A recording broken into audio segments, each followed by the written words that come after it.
So let's talk about this Mattel crowdfunding thing that's been going on over the past little while, and it's got a few weeks remaining as I record this, August the 1st, 2021. What I'm talking about, if you don't know, is Mattel showed a huge new generation style Ultimate Edition ring, an Ultimate Edition diesel figure, and a entrance stage from, like early 90s all through the new generation, the big neon light up sign and everything. It all looks great.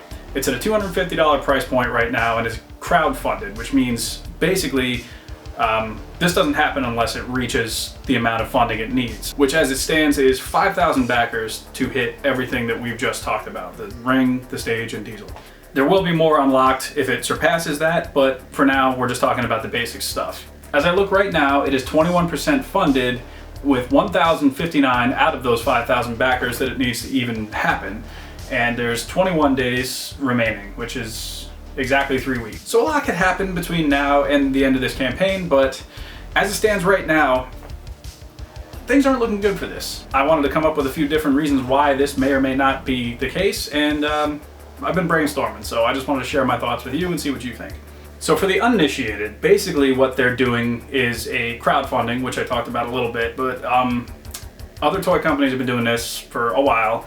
Last year, famously, HasLab did the Marvel Legends Sentinel, which basically reached its funding, which I think was only like $6,000 in the space of like a day. And that was a $350 product. So Mattel is only a $250 product, and it's less backers that it needs to even kick this off the ground, but people aren't biting. The Sentinel, I think there was a case to be made for the fact that it was an army builder, so the people who could afford more than one probably got more than one. And the tier unlocks for the Sentinel were also army builder type things, so the more you got, the more you're going to be able to use and have it make sense. Like, I don't know, for certain figure lines it doesn't make sense to have duplicates of things, but the Sentinel is one of those characters where the more the better. Not the case with this necessarily. You're not going to need more than one Ultimate Diesel figure. You're probably not going to need more than one of these entrance stages. And I think the first problem that I want to acknowledge with this is you probably don't need more than one ring. I'm going to put it out there like this. A lot of, not super hardcore collectors, but more moderate collectors like myself, we've had decades to get ourselves a scale ring. Now that's not to say that this ring looks bad. In fact, I think that this is probably the best ring that Mattel has ever made. It's got like the interchangeable skirts, which I mean, you're not gonna get them until you unlock that tier, but that's a whole nother issue. Apart from the removable skirts though, you've got the wooden planks underneath the canvas that just adds a little bit of realism. It's cool, and like if you're playing with your figures and you wanna have a guy pull the canvas up and slam the other guy on the wood, go for it, knock yourself out. It's got the foam padded turnbuckle pads for the corners. Looks great, honestly. And I think they scaled it a little bit better too, so it's by far, I think, the most accurate ring Mattel has ever done. But the problem is, there have been rings before. I mean, off the top of my head, in maybe the past 4 or 5 years, I can think of Mattel's ring with Jinder Mahal, the ring with Goldberg, there's the AEW ring with Kenny Omega, the AEW ring with the Aubrey Edwards, I think that's her name, the referee, and to say nothing of the ones from like Wicked Cool Toys that wound up in Toys R Us, rest in peace Toys R Us, or even many of the Figures Toy Company ones that are using all the old Jakks molds, and to say nothing of an old man like me who was around during the Jakks scale ring, and I'm still using my WrestleMania 2 with the blue cage. Like, I'm fine. I bought that ring in like 2010, and I'm still using it. I think an argument can be made that collectors don't necessarily want another ring. They've got a lot. To say nothing of the fact that these rings are big. They take up a lot of space, and a lot of collectors I know maybe have more than one of these rings, but they don't even display them because where do you put something that's 2 foot by 2 foot and takes up so much of your space? It's a big ask. Again, not knocking the ring, I think it looks great, but most collectors already have it. There's also the issue of the price point. I've seen people complain that $250 is too high for what you're getting. Now, bear in mind, if it reaches these other tier unlocks, it becomes a lot more reasonable price-wise. But as I mentioned before, we're nowhere near unlocking even the first tier, which is the basic set, let alone any of the unlocks. So let's talk about the pricing for a minute. All these rings that I mentioned before, give or take around $100 a piece. And those came with a figure, or they came with like lights and sounds or whatever the case. So you're kind of getting a little bit more bang for your buck there. An Ultimate Edition figure is at most going to be about $35 at retail. So if you factor in the cost of both of those, that's $135 for the ring and the figure. That leaves, what, $115 for the stage.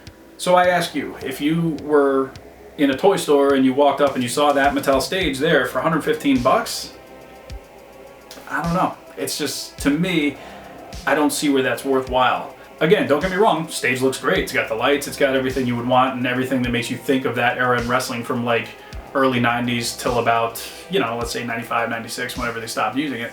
Now I do understand that they're hoping that it gets funded all the way to the top, which means you'll get the interchangeable ring skirts with it and the ultimate Doink figure.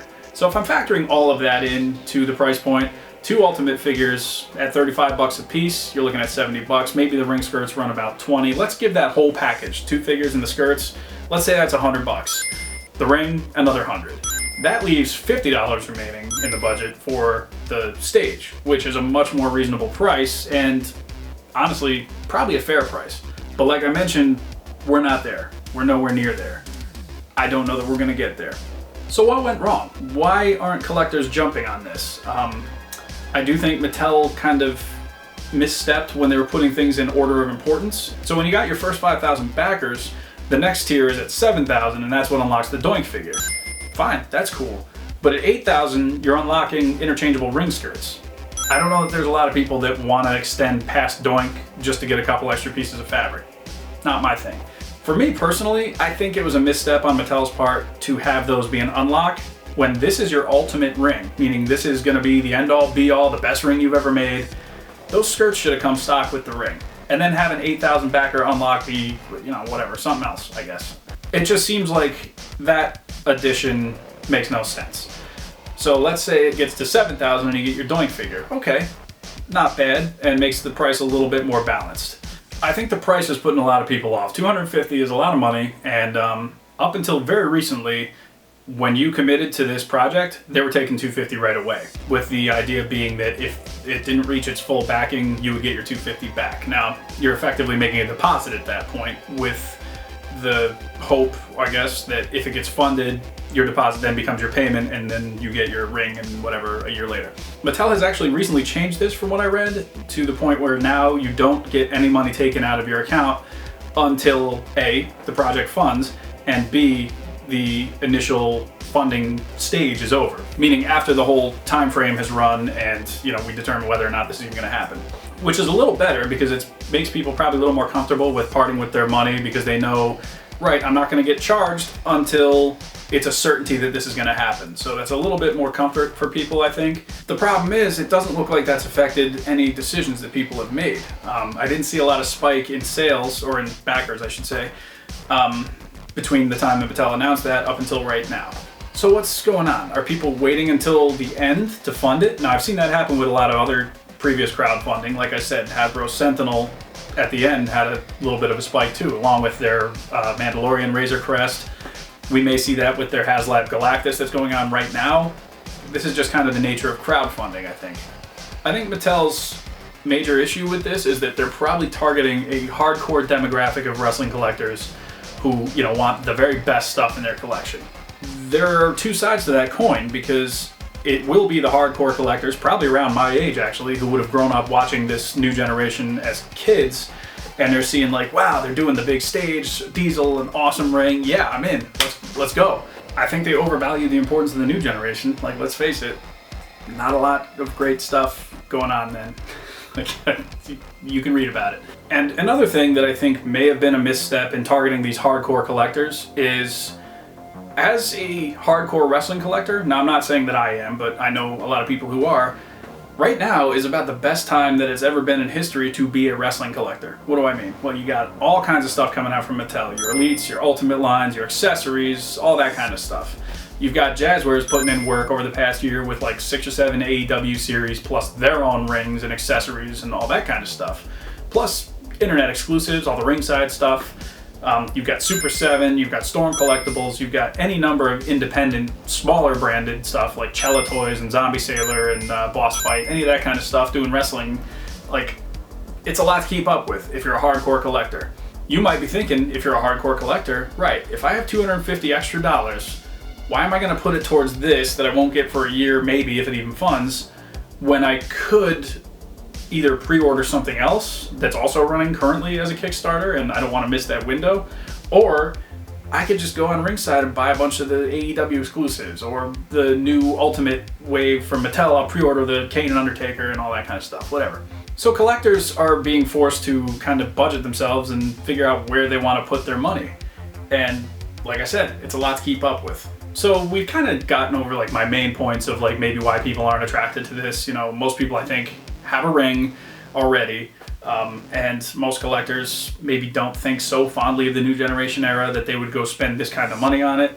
And like I mentioned, they're already spending their money across like all the different wrestling lines going on right now. It's a lot, and I don't know that Mattel expected this small level of commitment from backers. I don't know the people involved with this. I don't know, Bill McKenna or any of these guys. This is my own personal speculation, and I've heard a lot of people talking about this online. I've heard the Major Wrestling Figure Podcast guys talk about it on their show. I've heard like just different opinions from different collectors on my level who are just buying stuff that they like and pretty much, they've got their own opinions on this set. So if I'm fantasy booking this, what do I do? If I'm Mattel and I say I have a $250 buy-in price point for backers who want something awesome, I don't think I look at the new generation. Even at its best, the new generation wasn't as highly regarded as, let's say, the Attitude Era, which is about the same demographic and the same time frame as you would have grabbed with the project that you're doing right now. Do you do a Raw is War 97, 98 ring and maybe a Titantron? Well, it might do better, but I don't know that it would be what people want. If it were up to me, I would skip the ring altogether, because I know wrestling collectors and I know they all have a ring, and some of them have more than one ring. So I focus instead on maybe a stage, a Titantron stage with the lights and all that kind of stuff. Maybe it comes with Vince McMahon, who knows? If you want to do an Ultimate style figure, play it a little safe, make it so it's not a figure that everybody's going to necessarily like be mad about if they can't get it. I mean, what am I saying? They're going to be mad regardless, but maybe it's not a figure you need. Maybe you make it like Triple H from the Attitude Era. So he's got like his DX gear on, but it's an Ultimate Edition version of that. So, if you got your Ultimate Edition Triple H with like the trunks and stuff from like when he was World Champion, that's cool. You don't need the DX version, but it would be nice to have. Now, like I said, in lieu of a ring, maybe you make like an Ultimate Edition Hell in a Cell. You make the cage pieces huge, and you got a door that rips off, and you got your panels and stuff on the ceiling. I think that'd be more of an appeal for collectors, and here's why. So if I'm Mattel, I'm thinking like, great, here's a Hell in a Cell. You can use it with any one of your Mattel scale rings, or any scale ring you would have of comparable size. This will work with it. So even if somebody's just an AEW fan, let's say, they're like, wow, Hell in a Cell, pretty cool. Maybe I'll go get that. Or if you're like a Super 7 guy and you just want your New Japan stuff, you're like, well, it could be cool. Let me put Okada and Tanahashi inside a Hell in a Cell for my figure photography or whatever it is I'm doing with my figures, whatever. You're going to get more of an audience, I think, for something like that. And it's a pretty universal accessory that any collector would be able to use with any of the rings in the collection. AEW, WWE, Jakks, Mattel, whatever. Hell, maybe instead of that Attitude Era Triple H, you throw in an Ultimate Mankind so that you can do the Hell in a Cell when that Ultimate Undertaker comes out. You'll be well and truly prepared to throw your Ultimate Mankind off the top and through a table and all that kind of stuff. You can relive your Attitude Era favorite moments with the Titantron in the background playing sounds and lights and whatever. My basic point that I'm making, fantasy booking is fun, but like, I think they could have done better a little out the gate if they thought about this a little bit harder. My fear here is that this doesn't reach its funding, and then Bill McKenna and the developers of this whole thing and Mattel say like, okay, well, there's no interest in this big stuff, so we're not going to do any more of it. Whether that's true or not is up in the air, because I think there would be people who would be interested in bigger scale sets and different things like that, but I don't think it's necessarily this set. Maybe they want something that they remember a little more fondly, and who knows, maybe there's a whole bunch of new generation fans in my comments telling me I'm wrong for thinking that it's not as good as other eras of wrestling. I don't know. Ultimately, the point I'm making is this: like, if this doesn't fund, don't expect to see any of the fun fantasy book stuff that people have come up with, like my little Hell in a Cell idea and the Raw Titantron from '98 or whatever the case. Kiss all that goodbye.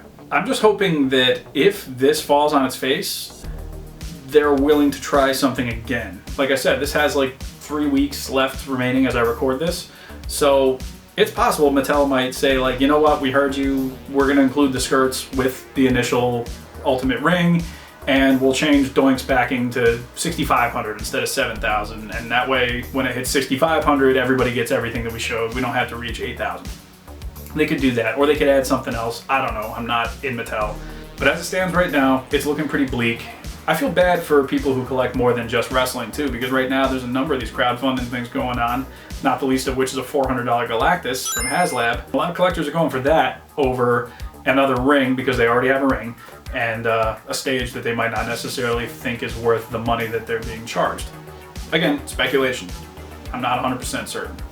But that's just my opinion. What do you think? Is this something that you've backed or something that you're planning on backing? Or is it something you're gonna skip? If you're Mattel and you have, this idea for a crowdfunding thing where you're like, I need to charge people $250 and get to 5,000 backers before I make it, what are you doing? Are you doing like me with the Hell in the Cell and the stage and maybe a Ultimate Edition figure of that time frame? Or are you going somewhere else? Are you doing like an early 89, 90, like Hulk Hogan arena with like classic WWF stuff? Or are you going like Ruthless Aggression and making a big SmackDown fist stage or something like that? I don't know. Tell me about it. Ultimately, the point of this video is I just wanted to have a discussion with people who are passionate about this project or don't give a shit about this project. With that said, my name is Captain McKay. Tell me what you think, what you would do with this, if you're backing it, if you're not. Let's discuss. I'm curious. I'll catch you in the next one. Later on.